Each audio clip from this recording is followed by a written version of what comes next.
Le tennis togolais fait un grand bond. Toute observation faite dans la durée permet de l'affirmer au regard des acquis en termes de réalisation de compétences et surtout les derniers événements en date, notamment du 27 novembre au 3 décembre 2022 à Lomé, l'Open FTT précédé de l'Open AAT. D'abord l'Open de l'AAT, l'Open de la FTT, qui vient tout juste de se clôturer avec la victoire de Meda Joël, la passée, contre Denis Céleste du Bénin. Notre joueur fétiche Radio Isaac est arrivé en demi-finale.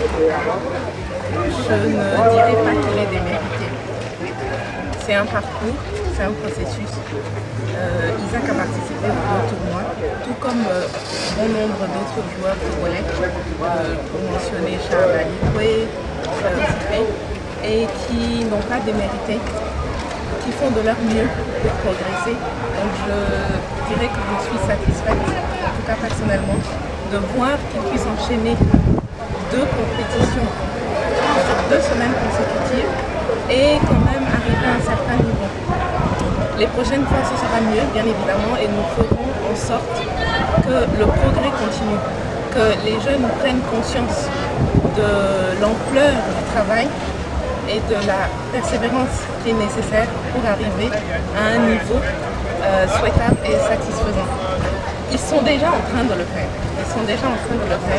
Et nous ne pouvons que les supporter, les encourager, les guider pour arriver à un niveau, disons, meilleur. Ces 2 événements marquant d'importants défis à relever pour le président de la Fédération togolaise de tennis et son bureau d'une part et d'autre part pour la jeunesse togolaise, des joueurs masculins qui sont pour l'endurance mis à rude épreuve à travers un test de compétences et de capacité à faire dans un bref délai de temps de compétition de haut niveau tout en gardant le cap.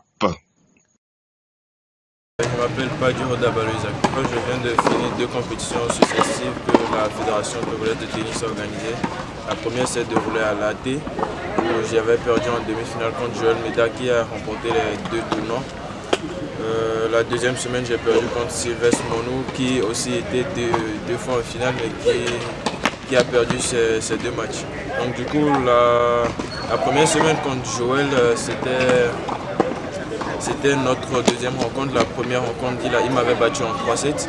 Donc la dernière fois, j'étais vraiment confiant sur ce match. Je savais que je pouvais faire quelque chose, mais sur le terrain, ce n'était pas le cas. Il jouait vraiment aussi à ce niveau.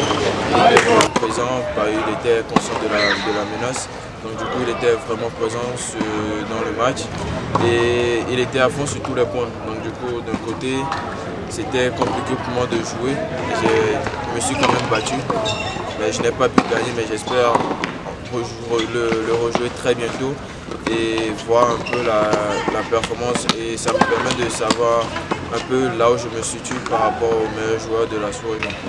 Donc du coup, la deuxième semaine, j'ai perdu contre Sylvestre Monou hier, 7-6, 6-0. C'était un bon match, j'étais fier de ma prestation. J'avais vraiment très bien joué, surtout dans le premier set.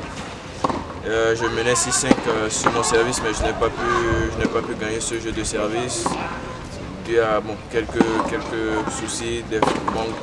En quelque sorte aussi, j'avais un petit manque de confiance en moi qui faisait que je doutais sur certains points. Donc, je dirais en gros sur ces 2 tournois, c'est ce qui m'a vraiment tué sur les 2 demi-finales, parce que surtout la première, j'étais vraiment confiant avant d'aller sur le terrain. Donc après, dans le match, je n'étais pas autant confiant que je l'étais avant le match. Donc ça a joué sur moi. Et hier, pareil, c'était compliqué parce que je doutais de moi. Je doutais parce que je savais que j'étais capable de le faire. Mais après, il fallait que vraiment je le fasse et c'est ce que je n'ai pas pu faire.